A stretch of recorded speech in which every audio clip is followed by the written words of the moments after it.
महाराष्ट्रामध्ये 19व्या शतकाच्या उत्तरार्धामध्ये राष्ट्रवादाचा उदय झालेला होता। राष्ट्रवाद म्हणजे काय ही त्या काळातील भावना आणि आजची ही भावना आपण लक्षामध्ये घेतली तर देशाबद्दल प्रेम असणं आणि देशाबद्दल अभिमान वाटणं म्हणजे राष्ट्रवाद असा त्यावेळी उल्लेख करण्यात आलेला होता आणि आजही तीच व्याख्या रूढ असलेली आपल्याला दिसून येते। भारतामध्ये इंग्रजी सत्तेची स्थापना झाल्यानंतर घडून आलेलं जे वैचारिक परिवर्तन होतं ते वैचारिक परिवर्तन राष्ट्रवादाच्या उदयाला सहाय्यभूत ठरलेलं होतं। भारताशी किंवा महाराष्ट्राशी पाश्चिमात्यांचा संपर्क आला आणि या संपर्कामुळे या ठिकाणच्या लोकांना स्वातंत्र्य, समता, बंधुता, लोकशाही आणि न्याय या शाश्वत तत्वांची ओळख पटायला सुरुवात झालेली होती।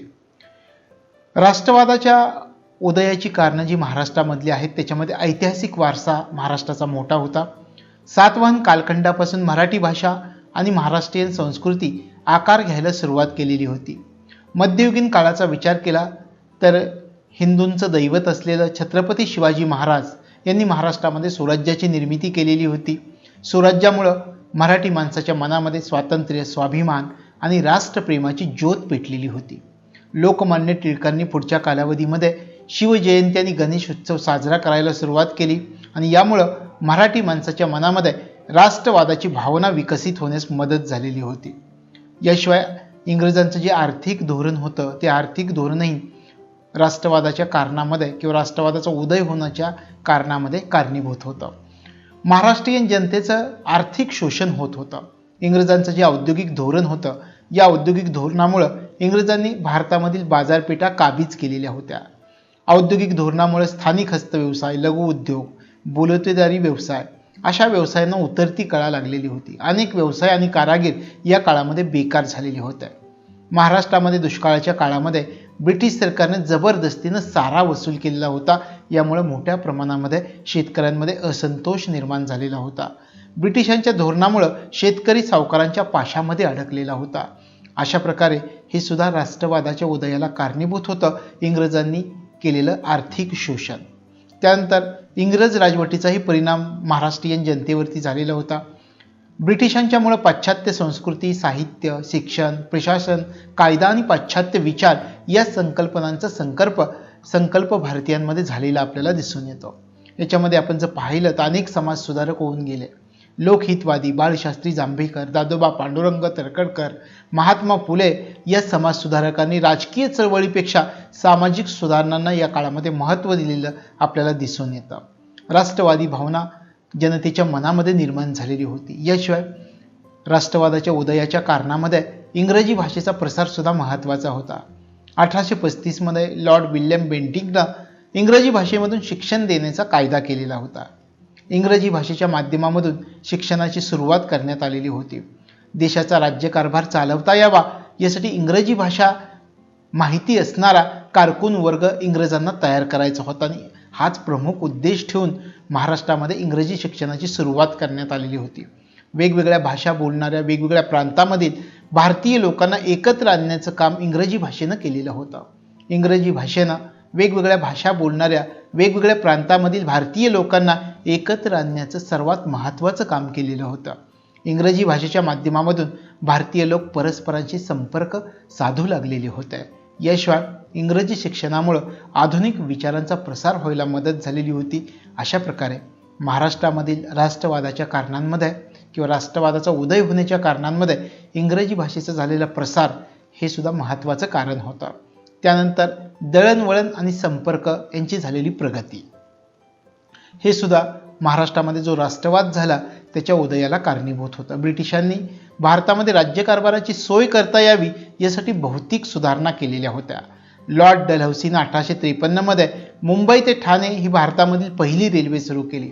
लॉर्ड डलहौसीने अनेक प्रांतामध्ये रेल्वे, पोस्ट, तारायंत्रे यांची सुरुवात केलेली होती। या काळामध्ये दळणवळणाच्या साधनांमध्ये सुधारणा घडून आलेली होती आणि या ज्या भौतिक सुधारणा झालेल्या होत्या या भौतिक सुधारणांमुळे भारताच्या वेगवेगळ्या प्रांतामधील लोक परस्परांच्या संपर्कामध्ये यायला सुरुवात झालेली होती। भारतीय नेत्यांना ठिकठिकाणच्या जनतेशी संपर्क साधणं शक्य झालेलं होतं आणि यामुळे राष्ट्रवादाचा प्रसार होण्यासाठी मदत झालेली होती आणि यामधून एकतेची भावना पुढच्या कालावधीमध्ये वाढीला लागलेली होती। त्यानंतर महाराष्ट्रामधील उठाव वेगवेगळ्या ठिकाणी होत होते। यातूनही राष्ट्रवादाची भावना जागृत होताना आपल्याला दिसून येते. ब्रिटिशांनी जी अन्यायी राजवट भारतामध्ये सुरू केलेली होती त्या राजवटीविरुद्ध देशाबरोबर महाराष्ट्रामध्ये सुद्धा उठाव सुरू झालेले होता. उमाजी नाईक यांच्या नेतृत्वाखाली रामोशांचा उठाव झालेला होता. तसेच भिल्ल, कोळी यांचे सुद्धा उठाव झालेले होते. वासुदेव बळवंत फडके ज्यांना आपण आद्य क्रांतिकारक म्हणतो, यांचा उठाव जरी अयशस्वी झालेला असला तरी सुद्धा या उठावानं महाराष्ट्रामध्ये राष्ट्रवादाची भावना जागृत करण्याचं काम केलेलं होतं. अशा प्रकारे महाराष्ट्रामध्ये जे उठाव झालेले होते ते सुद्धा महाराष्ट्रामधील राष्ट्रवादाच्या उदयाची जी कारणं आहेत त्या कारणांमध्ये याचा समावेश होतो. त्यानंतर मध्यम वर्गाचा उदय महत्त्वाचा मानला गेलेला आहे. ब्रिटिश राजवटीमुळे एक महत्त्वाचा परिणाम असा झालेला होता की मध्यम वर्गाचा उदय झालेला होता. सुशिक्षित मध्यमवर्गीयांनी स्वातंत्र्य चळवळीचं नेतृत्व पुढच्या कालावधीमध्ये केलेलं आपल्याला दिसून येतं. याच्यामध्ये वकील, डॉक्टर, शिक्षक, पत्रकार, साहित्यिक यांचा समावेश होता. मध्यमवर्गीयांनी राष्ट्रवादाच्या भावनेला व्यापक स्वरूप प्राप्त करून दिलेलं होतं या काळामध्ये. याशिवाय राष्ट्रवादाच्या जी उदय झालेला होता त्या उदयाच्या कारणामध्ये साहित्य आणि वृत्तपत्रांची कामगिरी सुद्धा महत्त्वाची होती. या साहित्य आणि वृत्तपत्रांनी जी लोकजागृती केलेली होती ती महत्त्वाची ठरलेली होती. महाराष्ट्रामध्ये लेखकांनी आपल्या लिखाणाद्वारे आधुनिक विचार तसेच राष्ट्रवादाचे विचार मांडलेले होते. महाराष्ट्रामधील लेखकांनी सरकारचं पक्षपाती धोरण, आर्थिक शोषण, वांशिक भेदभावाविरुद्ध आवाज उठवायला सुरुवात केलेली होती. लोकहितवादी विष्णुशास्त्री चिपळूणकर, गोपाळकृष्ण गोखले, दादाभाई नौरोजी, महात्मा फुले, लोकमान्य टिळक, न्यायमूर्ती रानडे यांचा समावेश याच्यामध्ये असलेला आपल्याला दिसून येतो. याशिवाय जांभेकरांचं दर्पण, लोकमान्य टिळकांचं केसरी आणि मराठा या वृत्तपत्रांचं राष्ट्रवादाची भावना वाढवण्यामध्ये मोठं योगदान होतं असं आपल्याला दिसून येतं. अशा प्रकारे राष्ट्रवादाच्या उदयाला जी कारणं कारणीभूत होती तर आपल्याला लक्षामध्ये येईल की या कारणांचा त्याच्यामध्ये समावेश होतो. आता महाराष्ट्रामध्ये वेगवेगळ्या संघटना यावेळी कार्यरत होत्या, तरी सुद्धा राष्ट्रीय स्तरावरील संघटना स्थापन करण्याचं काम चालू होतं. तर आपल्याला या ठिकाणी लक्षामध्ये घ्यायचं आहे की महाराष्ट्रामध्ये वेगवेगळ्या संघटना कार्यरत असताना राष्ट्रीय स्तरावरील संघटना स्थापनेची आवश्यकता त्या काळामध्ये का भासलेली होती. आता महाराष्ट्रामधील जी पहिली राजकीय संघटना ज्याला बॉम्बे असोसिएशन या नावाने ओळखलं जातं, तर ही बॉम्बे असोसिएशन जगन्नाथ नाना शंकरसेठ यांनी 1852 मध्ये स्थापन केलेली होती. दादाभाई नौरोजींनी 1866 मध्ये लंडन या ठिकाणी ईस्ट इंडिया असोसिएशन या संघटनेची स्थापना केलेली होती. ईस्ट इंडिया असोसिएशन या संघटनेची शाखा 1869 मध्ये मुंबईमध्ये निघालेली होती. 1877 साली पुणे या ठिकाणी सार्वजनिक सभेची स्थापना गणेश वासुदेव जोशी म्हणजे सार्वजनिक काकांनी केलेली होती. 1885 मध्ये बॉम्बे प्रेसिडेन्सी असोसिएशन या संघटनेची स्थापना करण्यात आलेली होती आणि या सर्व संघटना प्रादेशिक पातळीवरती होत्या. ब्रिटिशांच्या विरोधामध्ये देशामध्ये असंतोष निर्माण झालेला होता आणि याला विधायक स्वरूप देता यावं यासाठी अखिल भारतीय पातळीवर संघटना स्थापन करण्याची गरज होती आणि यामधूनच राष्ट्रीय काँग्रेस या राष्ट्रीय पातळीवरील संघटनेची स्थापना करण्यात आलेली होती. म्हणजे आपण जो उल्लेख केला की महाराष्ट्रामध्ये भारतामध्ये वेगवेगळ्या संघटना कार्यरत असताना सुद्धा राष्ट्रीय स्तरावरील संघटना स्थापनेची आवश्यकता का भासली, तर या कारणामुळं ही आवश्यकता भासलेली होती, हे लक्षामध्ये ठेवायचं आहे. मग आता आपण राष्ट्रीय काँग्रेसच्या स्थापनेबद्दल माहिती घेऊयात. जगन्नाथ शंकरसेठ, दादाभाई नौरोजी, उमेशचंद्र बॅनर्जी तसंच sir Allan Hume, Lord Ripon यांनी राष्ट्रीय पातळीवरती मुंबई या ठिकाणी 28 डिसेंबर 1885 ला गोकुळदास तेजपाल संस्कृत महाविद्यालयाच्या सभागृहामध्ये राष्ट्रीय सभेची स्थापना केली. यावेळी भारतामधील वेगवेगळ्या प्रांतांमधून 72 प्रतिनिधी हजर होते आणि या संघटनेमुळं संपूर्ण देशासाठी एक व्यापक व्यासपीठ निर्माण झालेलं होतं. राष्ट्रवादी भावनेला एक संघटनात्मक स्वरूप मिळालेलं होतं. अशा प्रकारे ह्या राष्ट्रीय काँग्रेसची स्थापनेला सुरुवात झालेली होती, स्थापना झालेली होती 1885 मध्ये. आता राष्ट्रीय काँग्रेसच्या कार्याचे जे गट आहेत ते या गटाचे 3 टप्पे पाडले जातात. तर 3 टप्पे आपण इतिहासामध्ये नेहमी अभ्यासतो. या ठिकाणी महाराष्ट्राच्या इतिहासामध्ये सुद्धा हे 3 टप्पे आपण अभ्यासणार आहोत. कोणकोणते 3 टप्पे आहेत? 1885 ते 1905 चा कालखंड, हा कालखंड मवाळ किंवा नेमस्तवादी नेत्यांचा कालखंड मानला जातो. 1905 ते 1920 चा कालखंड, हा कालखंड जहालांचा कालखंड किंवा लोकमान्य टिळक युग म्हणून ओळखलं जातं आणि 1920 ते 1947चा कालखंड हा कालखंड गांधी युग म्हणून ओळखला गेलेला आहे. अशा प्रकारे काँग्रेसचे 3 टप्प्यातील कालखंड याच्यावरती आपला इतिहास अवलंबून आहे. आता आपण हे तिन्ही कालखंड समजावून घेऊयात. सुरुवातीला मवाळ अथवा नेमस्त नेत्यांचा असणारा कालखंड हा सुरुवातीचा कालखंड मानला जातो. 1885 ते 1905 या कालावधीमध्ये हा कालखंड होता. 1885 ते 1905 हा 20 वर्षाचा कालखंड भारतीय स्वातंत्र्य चळवळीमध्ये मवाळ किंवा नेमस्त कालखंड म्हणून ओळखला गेलेला आहे आणि या काळामध्ये मवाळ नेत्यांचं राष्ट्रीय सभेवरती प्रभुत्व होतं. आता मवाळ नेत्यांचे कोणते विचार होते हे आपण समजावून घेऊयात. मवाळ नेत्यांचा जर विचार केला तर सुरुवातीच्या काळामध्ये परिस्थिती ही तशीच होती की ज्याप्रमाणे मवाळ नेत्यांचे विचार होते. भारतामध्ये ब्रिटिश सत्तेची स्थापना, बलाढ्य ब्रिटिश सत्ता म्हणता येईल आपल्याला या ठिकाणी, आणि यामुळं ब्रिटिशांशी सहकार्य करावंच लागणार होतं सुरुवातीच्या काळामध्ये. म्हणून त्यावेळचे नेतेही त्याचप्रमाणे वागत होते. त्याचे परिणाम पुढे जहाल कालखंडामध्ये निर्माण झाले. याचं कारण आहे मवाळांनी जे कार्य केलं त्या कार्यामधून जो असंतोष जनतेमध्ये निर्माण झाला आणि त्या असंतोषामधूनच पुढचा जहालांचा कालखंड निर्माण झालेला आपल्याला दिसून येतो. आता आपण मवाळ नेत्यांचे विचार कोणते होते हे समजावून घेऊयात. ब्रिटिशांच्या न्यायबुद्धीवर मवाळ नेत्यांचा विश्वास होता. ब्रिटिश राजवटीमध्ये आपणाला सर्वांगीण प्रगती करून घेता येईल असा मवाळ नेत्यांचा विश्वास होता. ब्रिटिश राज्यसत्तेबरोबर संघर्ष न करणं, चळवळ सनदशीर आणि नेमस्त मार्गाने चालवणं, ब्रिटिश न्यायी, उदारमतवादी, लोकशाही प्रेमी आहेत असे त्यांचे विचार होते.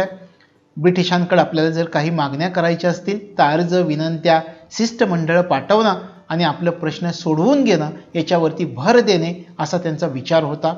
रक्तपात, वित्तहानी करून आणि सामर्थ्यशाली ब्रिटिशांशी वैर करून काहीही साध्य होणार नाही असं या नेमस्तवादी नेत्यांचं मत होतं. ब्रिटिशांना न दुखावता जर आपण अर्ज, विनंत्या, शिष्टमंडळे याद्वारे आपले ठराव मांडले तर ब्रिटिश या ठरावांवरती विचार करतील असं त्यांना वाटत होतं. याशिवाय सनदशीर आणि घटनात्मक मार्गाने आपले प्रश्न सोडवावेत असा त्यांचा विचार होता. या मार्गाने जरी थोडाफार उशीर लागला तरी सुद्धा आपल्याला न्याय जरूर मिळेल असा विश्वास या नेमस्तवादी नेत्यांचा होता. न्याय आणि कायदेशीर मार्गाने राज्यकर्त्यांवरती दडपण आणून आपण सुधारणा घडवून आणूयात अशा प्रकारचे विचार या मवाळवादी अथवा नेमस्तवादी नेत्यांचे होते. म्हणजे आपल्याला लक्षात येईल की मवाळवादी आणि नेमस्तवादी नेत्यांचे विचार काय होते, विचारसरणी कोणती होती. तर ही विचारसरणी होती. आता यांनी कोणतं कार्य केलं किंवा त्यांची कार्यपद्धती कशी होती. तर राष्ट्रीय सभेच्या प्रमुख नेत्यांमध्ये त्या काळामध्ये दादाभाई नौरोजी, फिरोजशाह मेहता, नामदार गोखले, न्यायमूर्ती रानडे, न्यायमूर्ती तेलंग अशा प्रकारे महत्त्वाचे नेते त्या काळामध्ये होते. पाश्चात्य शिक्षणाने हे नेते संस्कारित झालेले होते आणि या नेत्यांसमोर ब्रिटिशांचा आदर्शवाद होता. भारतीय लोकांना राजकीय शिक्षण देऊन राज्यकारभार समर्थपणे सांभाळण्याची पात्रता निर्माण करण्यावरती या नेमस्तवादी किंवा मवाळवादी नेत्यांचा भर होता. आता मवाळांची किंवा नेमस्तवादी नेत्यांची ध्येय प्राप्ती कोणती होती याचा जर आपण विचार केला तर मवाळ नेते दरवर्षी ठराव पास करून घेत होते आणि ते ब्रिटिश राज्यकर्त्यांकडे पाठवत होते. मवाळांच्या मागण्या जास्त प्रमाणामध्ये त्या काळामध्ये मान्य केल्या जात नव्हत्या. मवाळांनी केलेल्या मागण्या या प्राथमिक स्वरूपाच्या असल्या तरी सुद्धा त्याचं त्या काळामध्ये महत्त्व होतं. ब्रिटिश सरकारनं यामधल्या काही मागण्या मान्य केलेल्या होत्या.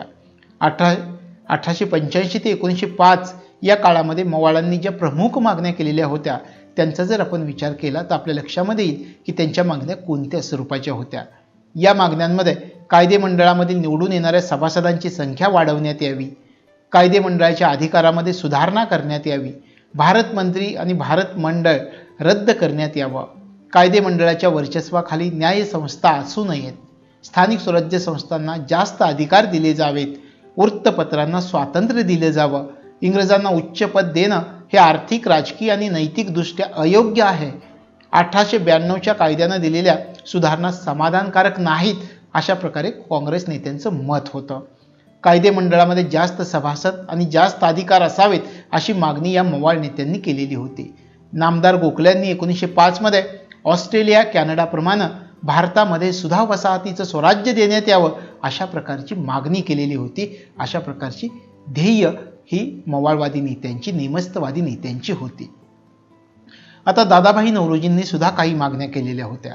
दादाभाई नौरोजींनी कोणत्या मागण्या केलेल्या होत्या याचा जर आपण विचार केला तर संपत्तीचं अपहरण, जो आपण म्हणतो की प्रसिद्ध सिद्धांत मांडला ड्रेन ऑफ वेल्थ, हा सिद्धांत त्या काळामध्ये दादाभाई नौरोजींनी मांडलेला होता. यालाच आपण संपत्तीच्या अपहरणाचा सिद्धांत या नावाने ओळखतो. हा सिद्धांत त्या काळामध्ये दादाभाईंनी मांडलेला होता. याशिवाय दादाभाईंनी आणखी मागण्या केलेल्या होत्या. त्या मागण्यांमध्ये शेतसारा कमी करावा, मिठावरील कर रद्द करण्यात यावा, बँकांची सुरुवात करण्यात यावी, याशिवाय सावकारांपासून रयतेचं संरक्षण व्हावं, अशा प्रकारच्या या आर्थिक मागण्या दादाभाई नौरोजींनी त्या काळामध्ये ब्रिटिश सरकारकडे केलेल्या होत्या. आता मवाळांच्या मागण्या तुमच्या लक्षामध्ये आल्या, पण या मवाळांच्या मागण्यावरती सरकारनं प्रतिक्रिया दिली का, आणि प्रतिक्रिया दिली तर कोणत्या स्वरूपामध्ये दिली हे आपण समजावून घेऊयात. सरकारनं इंडिया कौन्सिल ॲक्ट 1892 हा कायदा मंजूर केला आणि इंडिया कौन्सिल ॲक्ट 1892च्या कायद्यानं केंद्रीय आणि कायदे मंडळामध्ये सदस्य संख्या वाढवण्यात आली. वार्षिक अंदाजपत्रकामध्ये चर्चा करण्याचा अधिकार यावेळी कायदे मंडळाला मिळालेला होता. म्हणजे आपल्याला दिसून येतं की कमी प्रमाणात का होईना ब्रिटिश सरकार या मवाळांच्या मागण्यावरती विचार करत होतं आणि त्या मागण्या स्वीकारल्या जात होत्या आणि त्याच्यावरती कार्यवाही केली जात होती, पण कमी प्रमाणामध्ये केली जात होती, हे आपल्या लक्षामध्ये येईल. आता आपण मूल्यमापनाचा जर विचार केला मवाळांच्या कार्याचा, तर 1885 ते 1905 या मवाळ कालखंडामध्ये राष्ट्रीय सभेला फारसं यश मिळालं असं आपल्याला म्हणता येणार नाही. राष्ट्रीय सभेच्या मागण्यांना सरकारनं प्रतिसाद या काळामध्ये दिलेला नव्हता आणि या काळामध्ये काँग्रेसला जनमताचाही आधार नव्हता. या कालखंडामध्ये मवाळ नेत्यांनी फक्त काय केलं तर राष्ट्रीय भावना जागृत करण्याचं काम या काळामध्ये मवाळ नेत्यांनी केलेलं होतं. भारतीय लोक एकाच राष्ट्राचे नागरिक आहेत आणि राष्ट्रवादाची भावना जनतेच्या मनामध्ये रुजवण्याचं काम या काळामध्ये मवाळ नेत्यांनी केलेलं होतं. भारतीय लोकांना राजकीय शिक्षण देण्याचं काम मवाळ नेत्यांनी केलेलं होतं. लोकशाही, राष्ट्रवाद या संकल्पनेविषयी जाणीव निर्माण करण्याचं काम या काळामध्ये मवाळ नेत्यांनी केलेलं होतं. याशिवाय ब्रिटिश सरकारचं चुकीचं धोरण जनतेच्या निदर्शनाला आणून देण्याचं महत्त्वाचं काम मवाळ नेते करत होते. भारतीयांना भारतावरती राज्य करण्याचा अधिकार आहे हे जनतेला पटवून देण्याचं काम या काळामध्ये मवाळ नेत्यांनी केलं.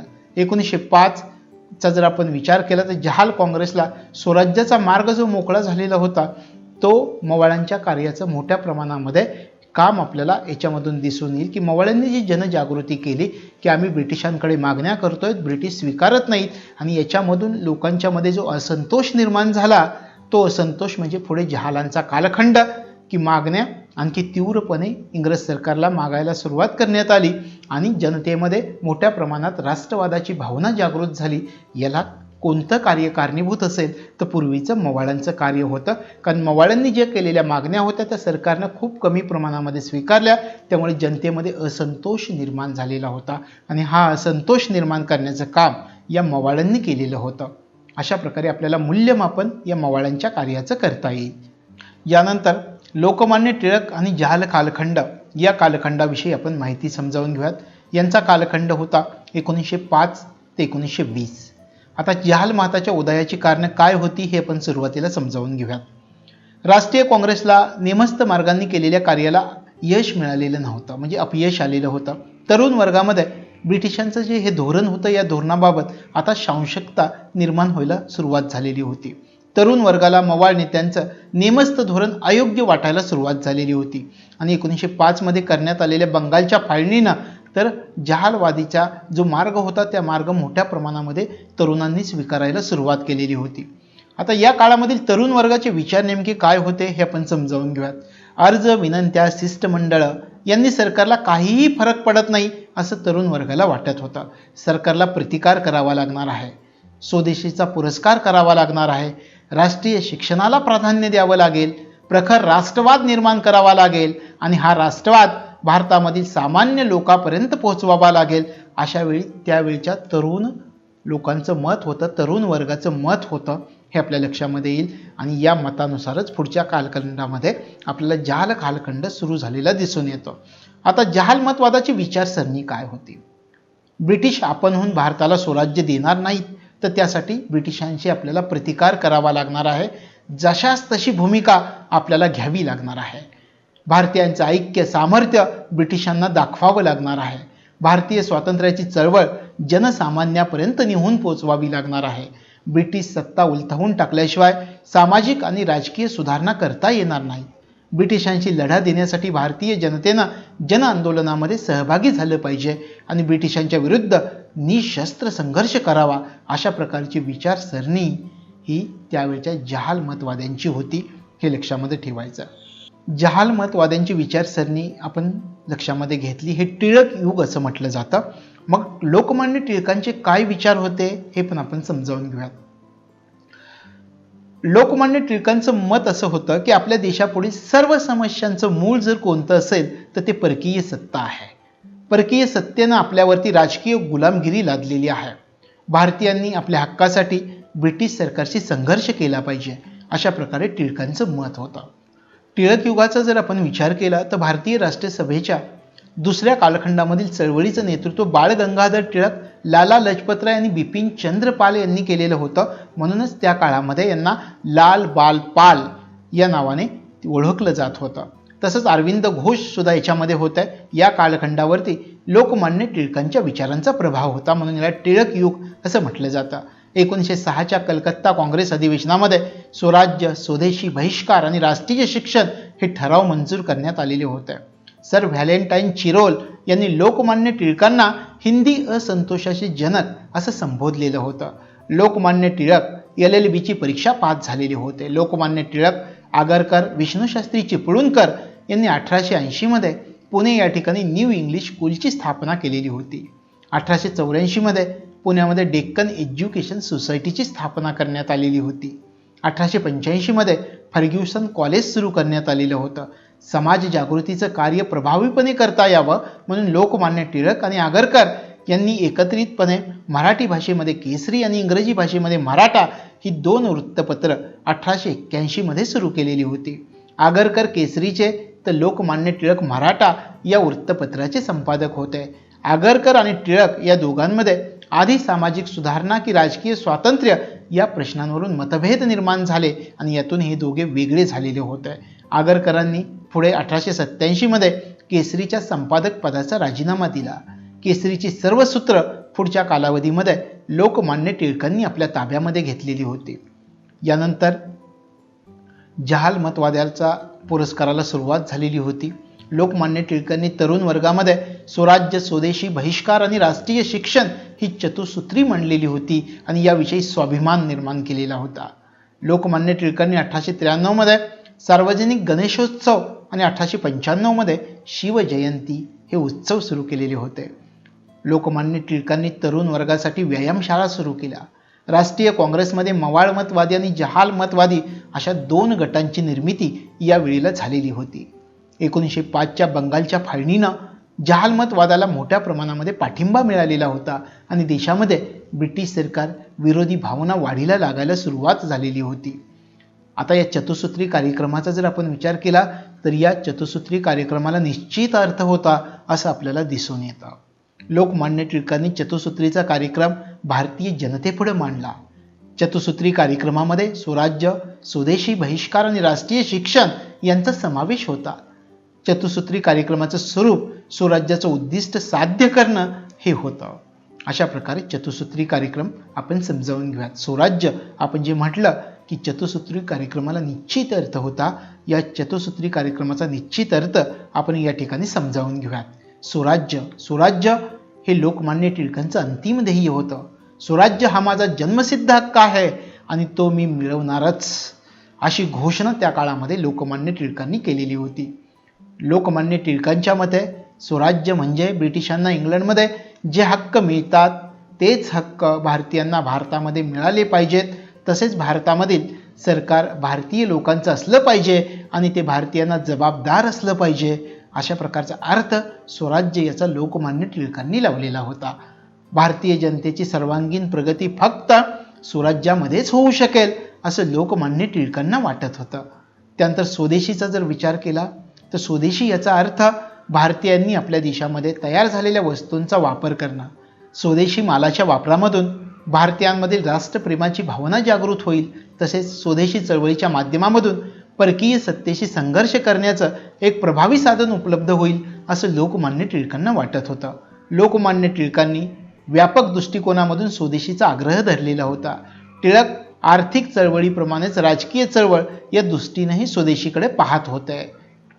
चतुसूत्रीमधील तिसरं सूत्र होतं बहिष्कार. स्वदेशीला पूरक म्हणून बहिष्काराची चळवळ उभारण्यात आलेली होती. स्वदेशीची चळवळ यशस्वी होण्यासाठी परकीय मालावरती बहिष्कार टाकणं आवश्यक होतं आणि बहिष्काराच्या मार्गाने इंग्रजी सत्तेची नाकेबंदी करणं शक्य होणार होतं. लोकमान्य टिळकांचं मत असं होतं की परकीय सत्तेविरुद्ध लढण्यासाठी आपल्याकडे शस्त्रास्त्र जरी नसली तरी शस्त्रास्त्रापेक्षा सुद्धा अधिक प्रभावी असं साधन म्हणजे बहिष्कार हे आहे. परकीय मालावर भारतीयांनी जर बहिष्कार टाकला तर ब्रिटिशांना या ठिकाणी राज्य चालवणं अशक्य होणार आहे. अशा प्रकारे बहिष्कार हे भारतीय सत्तेशी संघर्ष करण्याचं एक प्रभावी साधन होतं. त्यानंतर चौथं सूत्र राष्ट्रीय शिक्षण. भारतीय तरुणांमध्ये राष्ट्रीय प्रेमाची भावना निर्माण करण्याचं साधन म्हणून लोकमान्य टिळकांनी राष्ट्रीय शिक्षणाचा पुरस्कार केलेला होता. टिळकांचं मत असं होतं की सरकारी शाळांमधून राष्ट्रप्रेम, राष्ट्राभिमान आणि राष्ट्रीय वृत्ती निर्माण करणारे शिक्षण दिलं जात नव्हतं. टिळकांचं मत असं होतं की सामाजिक कार्यकर्त्यांनी राष्ट्रीय शिक्षण संस्था सुरू कराव्यात आणि विद्यार्थ्यांना राष्ट्रप्रेमाचे आणि आपल्या देशाची संस्कृती, उज्ज्वल परंपरा, इतिहास यांची माहिती करून देणारं शिक्षण द्यावं. टिळकांच्या मते राष्ट्रीय शिक्षणामुळे विद्यार्थी अवस्थेमध्ये देशप्रेम, राष्ट्रभक्ती, स्वाभिमान, स्वावलंबी वृत्ती निर्माण करता येईल आणि त्याचा उपयोग पुढच्या कालावधीमध्ये स्वातंत्र्य चळवळीसाठी करता येईल. लोकमान्य टिळकांच्या या राष्ट्रवादी विचारसरणीमुळे 1908 मध्ये सरकारनं त्यांच्यावरती राजद्रोहाचा आरोप लावला आणि या आरोपाखाली टिळकांवरती खटला भरण्यात आला. राजद्रोहाच्या खटल्यामध्ये टिळकांना 6 वर्षांची शिक्षा करण्यात आली आणि ब्रह्मदेशामधील मंडालेच्या कारागृहामध्ये टिळकांना कैदेमध्ये टाकण्यात आलं. टिळकांनी या काळामध्ये गीता रहस्य हा ग्रंथ लिहिलेला होता. अशा प्रकारे टिळकांची चतुसूत्री होती. म्हणजे या चतुसूत्रीचा अर्थ आपल्या लक्षामध्ये आला असेल. यानंतर होमरूल चळवळ टिळकांच्या काळामध्ये सुरू झालेली महत्त्वाची चळवळ. 1916 मध्ये डॉक्टर ॲनी बेझंट यांच्या सहकार्यानं लोकमान्य टिळकांनी होमरूल लीग संघटनेची स्थापना केलेली होती. या संघटनेमार्फत भारतीय जनतेला राजकीय हक्क मिळाले पाहिजेत आणि भारतामधील प्रातिनिधिक संस्था जास्त व्यापक बनवून त्यांच्या अधिकारामध्ये वाढ केली पाहिजे अशा प्रकारच्या मागण्या करण्यात आलेल्या होत्या. आणि यावेळी होमरूल चळवळीबद्दल सरकारचं जे धोरण होतं त्या काळामध्ये त्याचा जर आपण विचार केला तर या काळामध्ये ब्रिटिश सरकारनं दडपशाहीचं धोरण स्वीकारलेलं होतं. वृत्तपत्रांवरती बंधनं आणली होती. लोकमान्य टिळक यांना पंजाब, दिल्ली या ठिकाणी प्रवेशबंदी करण्यात आलेली होती. आता होमरूल चळवळीचं स्वरूप आपण समजावून घेऊयात. लोकमान्य टिळकांनी महाराष्ट्रामध्ये दौरे, प्रचार सभा आणि वृत्तपत्रांमधून मांडलेले प्रभावी विचार यामुळे लोकांमध्ये स्वराज्याच्या हक्काची जाणीव निर्माण झालेली होती. लोक उत्साहानं होमरूलमध्ये सामील व्हायला सुरुवात झालेली होती. या चळवळीचं महत्त्व लक्षात आल्यानंतर मवाळवादी नेते, मुस्लिम लीगचे कार्यकर्ते या चळवळीमध्ये सामील व्हायला सुरुवात झालेली होती. लोकमान्य टिळकांचा पुन्हा राष्ट्रीय काँग्रेसमध्ये प्रवेश झालेला होता. याशिवाय कलकत्ता अधिवेशनासाठी डॉक्टर ॲनी बेझंट यांना अध्यक्ष करण्यामध्ये यावेळी लोकमान्य टिळक यशस्वी झालेले होते. डॉक्टर ॲनी बेझंट अध्यक्ष होताच स्वराज्याची मागणी करण्यात आली. अशा प्रकारे होमरूल चळवळ. त्यानंतर लखनौ करार 1916चा लखनौ करार का करण्यात आला हे पण सुरुवातीला समजावून घेऊयात. लोकमान्य टिळकांना असं वाटत होतं की हिंदू आणि मुस्लिम यांनी जर एकत्र येऊन स्वातंत्र्य चळवळीमध्ये भाग घेतला तर निश्चितच ब्रिटिशांना या संघटित शक्तीचा प्रतिकार करणं अशक्य होणार आहे. पहिल्या महायुद्धामध्ये खलिफाच्या प्रश्नावरून भारतीय मुसलमान दुखवले गेलेले होते आणि यामुळे इंग्रज मुस्लिम विरोधी आहेत असा समज या मुस्लिमांमध्ये निर्माण झालेला होता आणि हे मुस्लिम हळूहळू काँग्रेसकडे येऊ लागलेले होते आणि यामध्ये राष्ट्रीय काँग्रेस आणि मुस्लिम लीग यांनी समझोत्याचा मसुदा तयार केला आणि आपापल्या अधिवेशनामध्ये तो मसुदा मंजूर करून घेण्यात आला आणि यानुसार खालीलप्रमाणे तडजोड करण्यात आली. याला लखनौ करार म्हटलं जातं. आता तडजोड कोणत्या प्रकारे करण्यात आली ते आपण पाहूयात. म्हणजे थोडक्यात लखनौ करारामध्ये तरतुदी कोणत्या होत्या हे आपल्या लक्षामध्ये येतील. राष्ट्रीय सभेनं मुस्लिम लीगच्या वेगवेगळ्या मतदारसंघामध्ये विरोध करण्याचं सोडून दिलं. मुस्लिम लीगनं ब्रिटिश साम्राज्याअंतर्गत स्वराज्याच्या मागणीला मान्यता दिली. परस्परांमधील मतभेदाचे मुद्दे बाजूला सारण्यात आले आणि ब्रिटिश सत्तेविरुद्ध एकत्र येऊन आंदोलन करण्याची तडजोड या काळामध्ये करण्यात आलेली होती. याला लखनौ करारातील तरतुदी असं म्हटलं जातं. पण याच वेळी 1 ऑगस्ट 1920ला लोकमान्य टिळकांचं निधन झालं आणि टिळक युग समाप्त झालेलं आपल्याला दिसून येतं.